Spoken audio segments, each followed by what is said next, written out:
Hi, in this tutorial, I'm going to teach you how to delete a Wix website page. Let's come to the computer screen and you have to type wix.com in your browser and this website will come and you have to log in to your Wix website.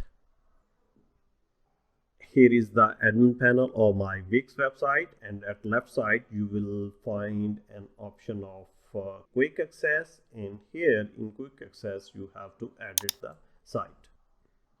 Here is the edit mode of my Wix website, and you have to go to here in pages. Here are all the pages of my Wix website, and if you are going to delete some page, you have to click these three dot button, and here is a menu where you can find the delete option. Click this and it will ask you, do you wanna to delete new page? If you are sure, you can delete it. So this is a way how to delete a page in your Wix website. Thank you very much for watching this tutorial. Keep watching the next one.